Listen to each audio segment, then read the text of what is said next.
This is VOA News. I'm David Byrd. The United States and Iran have different versions of just what happened when an American drone was shot down by Iranian forces over the Gulf of Oman. AP Washington correspondent Sagar Meghani reports from the Pentagon. Where was the drone flying? It was over international waters, clearly over international waters. The U.S. military is rejecting Iran's version. Iranian reports that this aircraft was shot down over Iran are categorically false. Retired Colonel David Maxwell, though, says it may well have been as the president initially described it, a mistake, telling the AP the Iranians may have thought the drone was in fact in their own airspace. They might not have the technical means to really determine a location, and somebody made a decision to shoot this down. Maxwell, a Special Forces veteran, says errors do happen. This one, though, could have severe consequences. Sagar Meghani at the Pentagon. Meanwhile, congressional Democrats say they are worried that the Trump administration might stumble into a war with Iran, even though it says it does not want one. Speaking after a briefing at the White House, Senate Minority Leader Charles Schumer said situations like the one with Iran have a way of getting out of hand. The New York Democrat said congressional approval would be needed for financing any conflict. Congressional approval must be required before funding any conflict in Iran. One of the best ways to avoid bumbling into war, a war that nobody wants, is to have a robust, open debate and for Congress to have a real say. We learned that lesson in the runner-up to Iraq. House Speaker Nancy Pelosi, meanwhile, said the Trump administration should engage with U.S. allies and do everything in our power to de-escalate. For more, visit our website, voanews.com. This is VOA News. The Saudi-led military coalition fighting in Yemen said early Friday it had struck targets around the port city of Hodeidah belonging to the Iranian-aligned Houthis. The coalition strike came after the Houthis fired a missile at a utility plant in southern Saudi Arabia.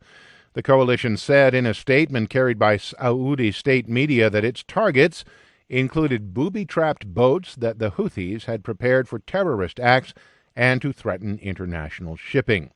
The Houthis, who ousted the Saudi-backed internationally recognized government from power in 2014, have stepped up missile and drone attacks on Saudi cities in the past 2 weeks. Last week, a rebel missile hit an international airport in Saudi Arabia, wounding 26 people. A Turkish court sentenced 151 people, including 17 senior military officers, to life in prison Thursday over a 2016 coup attempt against President Recep Tayyip Erdogan. Local media reported that 33 defendants were acquitted of charges at Thursday's trial. Turkish media said a court in Ankara sentenced 128 people to aggravated life sentences and 23 others to normal life sentences for their participation in a 2016 coup attempt that left more than 200 people dead. The Turkish government alleges that U.S.-based cleric Fethullah Gulen was partly responsible for the coup attempt. Gulen has denied any involvement. American Paul Whelan appeared in a Moscow courtroom Thursday to face espionage charges. As AP's Ed Donahue reports, he appealed to President Donald Trump for help. Whelan was arrested in a hotel room in Moscow at the end of December and charged with espionage. The former Marine called on President Trump to intervene. Mr. President, we cannot keep America great unless we aggressively protect and defend American citizens wherever they are in the world. Please tweet your intentions. Whelan says he is a victim of political kidnapping. I am innocent of the one and only charge against me, a crime that never occurred.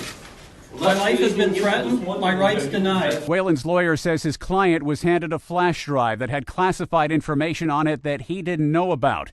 The espionage charge carries up to 20 years in prison in Russia. I'm Ed Donahue. Fervent Brexit campaigner Boris Johnson and Foreign Minister Jeremy Hunt emerged Thursday as the only two candidates left in the race to become British Prime Minister. The flamboyant Johnson is the odds-on favorite to win next month. Whoever wins will have to find a solution to the Brexit turmoil, which eluded Theresa May for 3 years and ultimately led to her downfall. For more, be sure to visit our website, voanews.com. I'm David Byrd, VOA News.